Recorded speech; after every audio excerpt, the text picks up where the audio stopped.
Yo, what is up, guys? It has been a long 10 months, something like that, since I have last done a stream.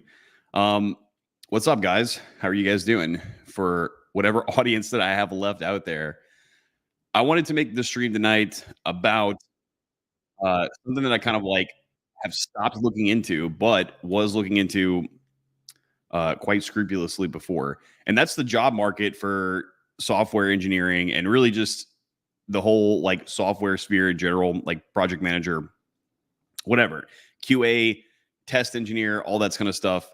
I know the year 2022 was pretty bad. Uh, I've talked a lot about that in older streams, and there seems to be a pretty like common consensus as to reasons why. And then in 2023, we had the AI bubble going on, and that kind of caused a lot of fear for people as well, as far as like, are they going to be able to be replaced via AI? And my thought on AI, that's a whole different thing, and I'll talk into that a little bit later. But I think I finally figured out what exactly has been going on with the job market in the last, let's say, 2-ish years, right? So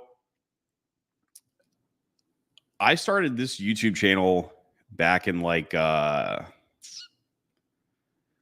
think summer of 2020. And around that time, the whole software engineering just learn to code bro meme, it became literally a meme, right? Because a lot of people were getting laid off from their jobs that they had for either refusing to do something or because like they had policies where they couldn't go into the office because of the bug that was going around, if you guys remember that thing. And I think a lot of people saw like software engineering as like a nice, cozy six-figure job, six-figure plus job that you can do at home. And at the time, the idea was that uh, you could basically come from nothing, and if you just spent the time to learn how to do stuff and write code and learn how this stuff works, you could get a job. Now, that was true for a period of time. Excuse me, guys. It's no longer true now, but there are reasons that I personally believe now that have caused this that are a little bit more obscure than what most people are talking about. And in 2020, that was kind of like the end of what I want to call like the golden age.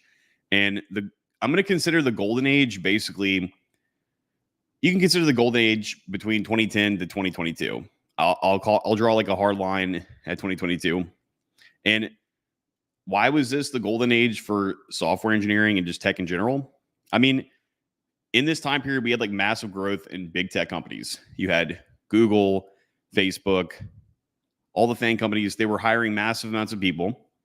And at the time, there was a very like low barrier to entry to get into this field. And like meaning, and what does that mean? Basically, like you could be a middle-aged person in a different career and you could have gotten hired because at the time there was no such thing as somebody that existed that had a resume of 10 years experience in whatever XYZ niche of the industry that they were hiring for. What's up, man? Good to see you. Good to see you. How you doing, dude? You doing good? Are you working right now? Let me know in the chat, please. And when this was going on, I mean, like literally, there's a lot of like anecdotal reports, people that around this time period, I'm talking about pre-2022, that had a different career path that they had going on, and they just were like not happy with it. And then all these big tech companies started hiring people.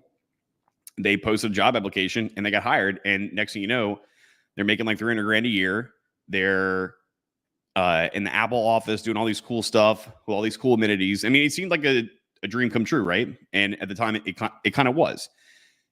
That was just even further exacerbated in the. Can you say, guys? Do you guys know if we can say COV1D in YouTube anymore. It's been like 10 months for me, guys. I don't know if I'm supposed to do that anymore. But when all that was going down, that was even more exacerbated because people were like, hey, I hate my current career. I might get fired. I don't want to have to go into an office and put a mask over my face. So what I'm going to do is I'm just going to try to get a job as a software engineer. Then we had like the rise of boot camps. Boot camps started popping up. And I mean, me, myself, I was this guy, last guy in the chat. He did a developer direction boot camp, and quite a few people ended up getting jobs from that. And it was just that simple. Now, primarily because most people didn't have 10 years of experience, right? That just didn't exist yet. And there's still definitely like niches in this field where people don't have 10 years of experience yet. But in general, it's not going to be uncommon now to have like 10 years of tech experience.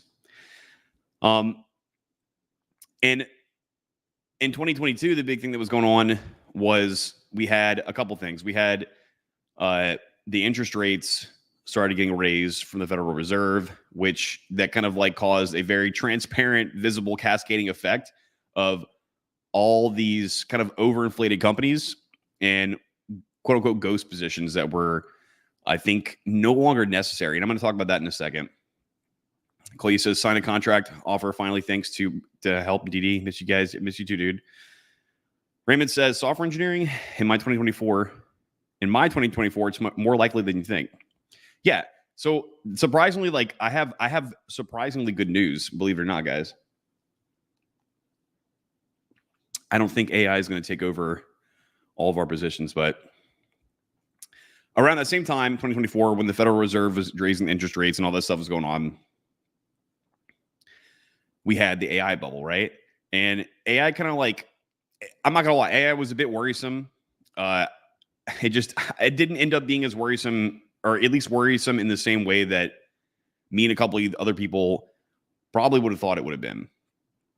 I do think AI can eventually, and probably has already eventually led to less engineers needed to do one job. But I think it's more likely that this is due to the fact that quality of engineers are able to be increased using AI as another software engineering tool, especially for like lower level tasks that, you know, like a junior or somebody with like no experience would be doing. So like a team that used to have 10 engineers can sustain life just fine now with just 5 engineers, for example. And I think some of you guys, if you guys have used like ChatGPT or other AI tools, you can see the benefit of it. But like the fact of the matter is you can't be, okay, you can't wake up one morning and decide one day that you want to start a SaaS company with 0 fundamental computer science experience at all, whether that be like just knowing how things work or just base level coding or just infrastructure, any of that, and just say like, hey, ChatGPT, here, make me this app that does all these cool things, and then also compress it all and then deploy it and then fix all these bugs. You just can't. You just can't right now. Maybe in the future you can, and I'm sure that the GOV has like tools that can, you know, do it better than ChatGPT. But just it's nonsensical for that to be able to be something that's doable. It's just not. At least right now, it's not. Great book on AI snake oil. Yeah, there is a lot of snake oil. Like, and you guys got to think about this too. Before 2022, before it was called AI, it was called machine learning. And that's what we're really dealing with. Is we're really dealing with machine learning underneath a nicely compressed user interface on an app or a website that you can type questions into. That's really what AI is. AI, it's machine learning. So I don't believe AI is going to be able to replace the intricacies of this industry, especially in like business context too. Because if you guys have dabbled with AI, you know that you have to continually shove context down its mouth or down its face, whatever it is. Is it even a sentient being? No, it's not. But the machine learning tool itself, you have to like shove a large amount of context down its mouth for it to be able to do remotely what you want it to do. And let alone deploying it, adding new features to it frequently, bug fixes and all that. It just can't. We do not have a sentient computer right now that can just do all that stuff. But it is a great tool for developers.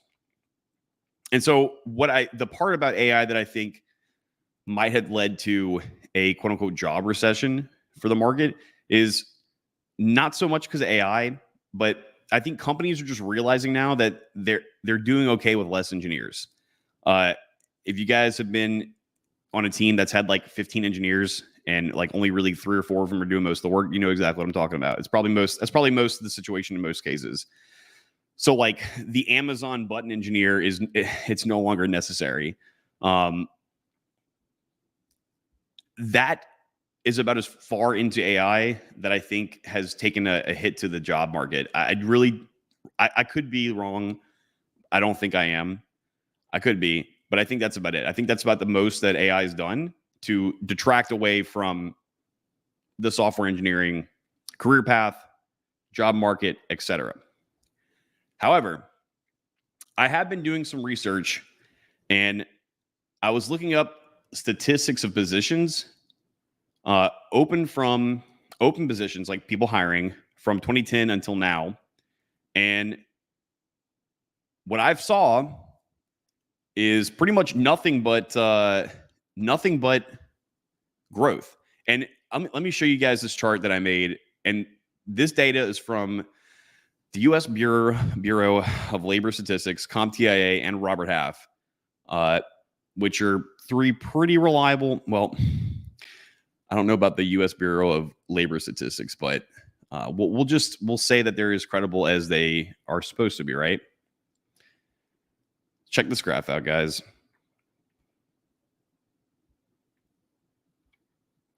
All right, so pretty much from 2010 onward, I mean, we've had nothing but linear growth, which would make sense because the more things become automated, the more software is required to provide that automation, right?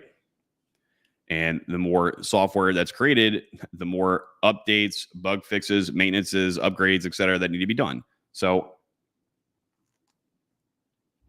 natural progression of things. I mean, there isn't a single career field. There isn't a single aspect of daily life anymore that doesn't require tech. Like even if you're using a phone, right? I was surprised by this. I wasn't surprised by this from 2010 all the way up to 2022, but I was surprised to see the increase in open positions from 2022 to 2023. Now, obviously, we don't have 2024 yet, right? Because we're not done with that year. But we do have the 2 most brutal years in our known history. And I mean, basically, since 2010, like these were the 2 most brutal years of our known history. Now, this is showing pretty much just straight growth, right? And I mean, we have, like I just explained, I mean, there's things that only make sense that as to why positions would be continuing to grow. But anecdotally speaking, and if you just go on the internet and look, people out there are having a hard time finding jobs. I know that's not just our job market; it's every job market. But nonetheless, I think it was a bit of a shock to people for this job market because this was a job market that was like, hey, you can just come in here. If you can do something and learn, you get 6 figures and you can work from home, blah, blah, blah. And it was relatively easy. To be honest, it was easy. It was easy. Now, since we've only had pretty much nothing but expansion, then why were these last 2 years the most brutal? Like, what was the reason behind that?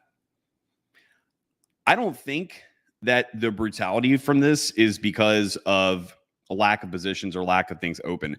I think that we're just simply no longer in the quote unquote golden age of the tech period. And I mean, does that mean that it's not going to be prosperous? Of course not. I don't think so. But really, guys, what I really think is I just believe that the barrier to entry is just going to be a lot higher now going forward. I think this also makes sense because just like other legitimate career fields out there, like you have to have a higher barrier to entry. The reality of the situation just is, I just simply am going to say it because I know people don't want to hear it. The days of getting a 6-figure remote job in 6 months, like you're starting from ground zero in 6 months, you have no experience, and you're getting a 6-figure remote job without having to bust your ass. Is it doable? I'm absolutely sure it is. But is that going to be the norm for every person that tries this now? No, I don't think so. I think just simply the barrier of entry is going to be higher, and it probably should be.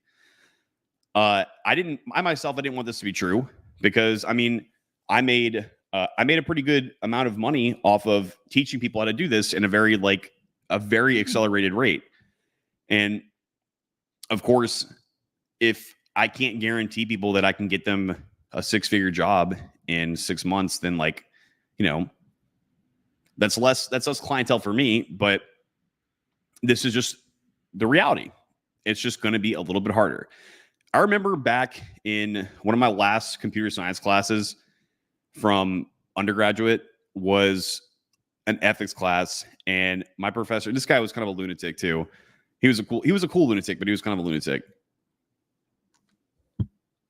He was explaining to me, not to me, to the whole class, but I was listening, and he was basically explaining like, okay, what we see right now with software engineering and being able to be into that career field, it's going to be totally different in 10, 20, 30 years. And the way that he explained it was the field is still new. It's not as established as, fields like law, medicine, right? And let's take a doctor, for example. Okay, a doctor is, I'll use even more specific example. Let's say a surgeon. What does a surgeon do? I mean, they put you under anesthesia and they cut you open and they perform surgery on you, right? And they most definitely can have an accident and cause you to, I don't know, lose a limb or die, right? Like actual physical damage can be done to the individual due to poor practice of the surgeon. And what my professor was explaining was like, okay, we have planes in the air flying around running software that's in real time that's made by engineers. And if these people weren't properly vetted and they wrote some really bad code and they had no way to verify whether or not their code was going to work, they didn't do any testing or anything like that, and the stuff just malfunctions and a plane crashes, well, then you have all those human bodies in the plane at risk, right? And the example he used was a plane, but I mean, even going back to the surgeon example, I mean, I'm pretty sure when you go under the knife now, that a large amount of tech is involved in the entire process, regardless of what surgery you're getting, right? So, I mean, you could even we have software running, light switches and stuff. Fires can happen. Anything that you can think of that runs software, which is like almost everything now, can lead to the possibility of someone having death or injury. That is the reason why he was explaining that he believes in the future, pretty much everyone that's going to be in this career path is either going to have some kind of license that you get renewed or something to be able to verify that you're basically not going to get people killed from doing what you're doing, right? Boeing software makes plane nosedive. Yeah. TikTok brain damage. Yeah, the TikTok brain damage is getting worse, is it not? I fall prey to it myself sometimes. It's pleasurable to sit there and watch TikTok, dude. And I think it's designed that way. So basically, if code can negatively affect someone's life, and I mean, I can't even believe I didn't think of this example, but I mean, we have all these self-driving cars now. I'm thinking that it would make sense for some kind of accreditation or a license or something, right? It only makes sense to me. And while we're still working in this like quote unquote new field in comparison to older established fields, this should be this kind of stuff should be expected for the maturation of anything, right? Let alone a career path that could involve causing harm or damage people. That's what I really think the biggest reason for people having issues with finding jobs in this current year as an engineer has been. I think primarily, like, let's say maybe we'll break it into threes, right? And it's out of these three, I really think it's just mostly two. But the number one is the current economical status, like in the United States, but worldwide. I mean, I can't speak for like the East, but I know the West is not doing too great as far as the economy goes. And because of that, a lot of these phantom button engineer positions are just no longer necessary. Like companies are just getting by just fine without them, and everything's hunky dory. In fact, things might be getting teams that used to have like 15 engineers that only have like 10 or 5 now or 7 or whatever. They might actually be doing better. That's number one. And these companies aren't going to have a big incentive to hire all these extra people that they don't need, especially considering the fact that, free money just isn't free anymore. Number two, we'll say automation, but I mean, the reality of that is not, it's nowhere near as close as what some people who don't know too much of the subject would think. And then number three is, I think places are just pickier now, and they have the right to be. Number one, because their money, and two, because let's say you hire somebody and you spend like a year, teaching them and onboarding them and stuff, and then they ended up doing nothing. Like you're operating as a company. If you hire, especially someone who's like brand new with zero experience, you're basically like operating under the precedence that you are going to waste, or you're going to invest 6 to 12 months of money and time into this person in hopes that afterwards they will be able to add value to the team or the company, right? And since money is more scarce now, they're going to be more guarded and protected of who the people that they're going to be hiring. But that's really just it, guys. It's that simple. And I know there's a lot of anecdotal stories about how awful it is. I mean, I can tell you guys some too. Like, okay, on my team right now, we just hired a new guy, and he got laid off. He was included in a round of layoffs in whatever company they was at previously. And this guy's incredibly smart. He's a very good engineer. He's kind of like the actually type, so he's not very like socially respondent.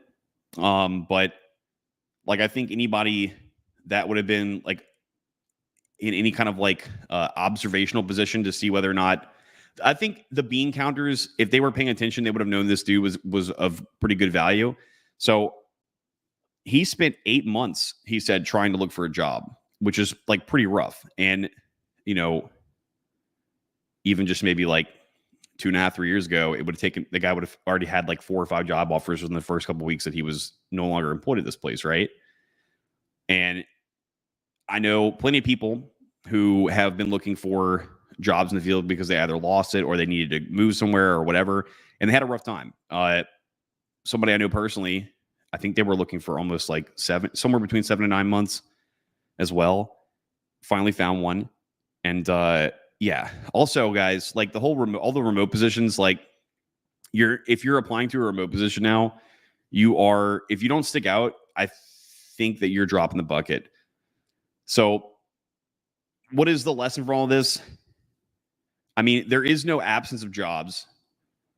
It's just that maybe not everybody that was trying to do this kind of work was in it for the right reasons, and maybe should consider, if they don't actually really want to either put in all the effort or spend a lot of time to do it, if they have no experience, maybe, and they need a job quick, maybe it's not the best path for them. But there is still career growth, just like I showed you guys at the beginning of the stream. And I mean, I think it only makes sense for it to continue on further. So it's not all doom and gloom. It's not the end of the world.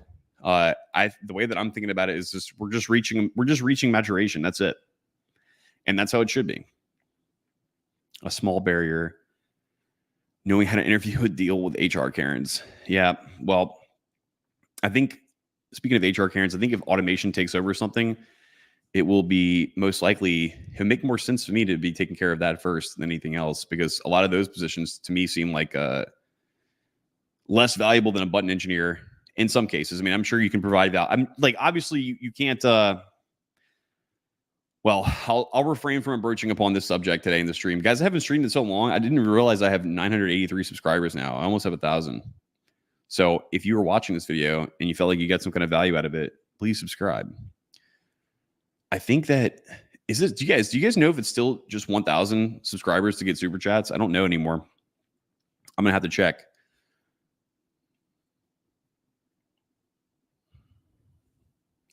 All right, guys. Nonetheless, I will probably be streaming at least once a week again. I'm actually going to be doing. I'm going to be quite busy in the next like 6 to 8 months, but I will try to at least do one stream a week. It'd be nice if I could do 3 or 2, but I do not know if that's going to be feasible for right now. But that's it, guys. You guys have a glorious Friday night.